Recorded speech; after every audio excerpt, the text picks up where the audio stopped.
گرمیوں میں 2025 کے دوران دنیا نے دیکھا کہ اسرائیل اور ایران نے ایک مختصر اور خونریز تصادم میں ایک دوسرے پر حملے کیے۔ صرف 12 دنوں میں اسرائیلی افواج نے ایرانی جوہری تنصیبات، میزائل آڑوں اور اہم انفراسٹرکچر پر سینکڑوں حملے کیے، جبکہ ایران نے جواب میں 500 سے زائد بیلسٹک میزائل داغے۔ جو کچھ ایک طویل عرصے سے جاری علاقائی دشمنی کا ایک اور باب لگ رہا تھا، اس نے غیر متوقع ضمنی اثر پیدا کیا۔ چین، جسے اکثر مشرق وسطیٰ کے معاملات میں ایک دور افتادہ اور غیر جانبدار طاقت سمجھا جاتا ہے، نے خطرے کی گھنٹیاں بجانا شروع کر دیں۔ چینی فوجی تجزیہ کاروں، مبصرین اور پالیسی سازوں نے اسرائیلی کارروائیوں کو صرف ایک حربی کامیابی نہیں بلکہ عالمی سلامتی کے خطرات کا پینڈورا باکس قرار دیا۔ اطلاعات کے مطابق موساد اور اسرائیلی دفاعی افواج کے اہلکاروں نے ہتھیاروں کے پرزے سرحد پار اسمگل کیے، ایران کے ریڈار اور فضائی دفاعی نظام کو اندر سے ناکارہ بنایا اور ایرانی انفراسٹرکچر کو خود اس کے خلاف استعمال کیا۔ ایک ایرانی اہلکار جس کا بعد میں اسرائیلی ٹیلی ویژن پر انٹرویو ہوا، نے یہاں تک بتایا کہ اس نے براہ راست تل ابیب سے رابطے میں رہتے ہوئے ایک بیلسٹک میزائل لانچر تباہ کیا۔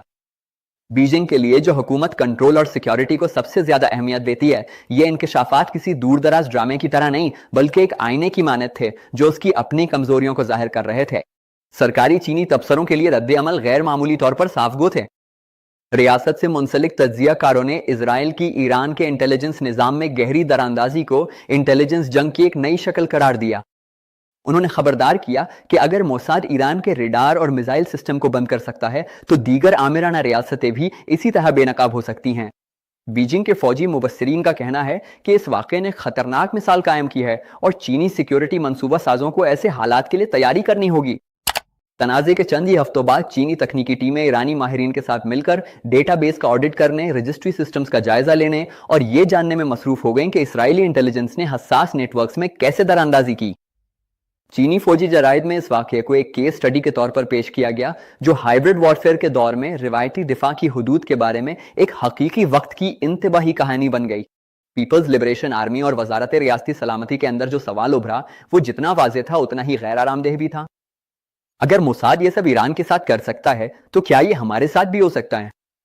یہ سمجھنے کے لیے کہ چینی حکمت عملی کے ماہرین نے اتنا شدید رد عمل کیوں دیا، ضروری ہے کہ اسرائیلی خفیہ کارروائیوں کی تاریخ اور مشرق وسطیٰ میں انٹیلیجنس وارفیئر کے وسیع تر منظرنامے پر دوبارہ نظر ڈالی جائے۔ اسرائیل کی انٹیلیجنس کمیونٹی، خاص طور پر موساد، طویل عرصے سے انسانی انٹیلیجنس، ہیومن، سائبر آپریشنز اور سرجیکل سٹرائکس کو یکجا کر کے اسرائیل کی سرحدوں سے بہت دور تک خطرات کو غیر مؤثر بنانے کے لیے استعمال کرتی رہی ہے۔ گزشتہ دہائیوں میں موساد نے بیروت سے کوالالمپور تک قتل، سائبر تخریب کاری اور خفیہ انخلا کی کارروائیاں انجام دی ہیں۔ کئی ایسی کارروائیاں ہیں جو 2025 کی اس دراندازی کی پیش خیمہ ثابت ہوئیں جس نے چین کو شدید تشویش میں مبتلا کر دیا تھا۔ حالیہ یادداشت میں سب سے اہم خفیہ کارروائیوں میں سے ایک سٹکس نیٹ ورم تھی جو 2010 میں دریافت ہوئی تھی۔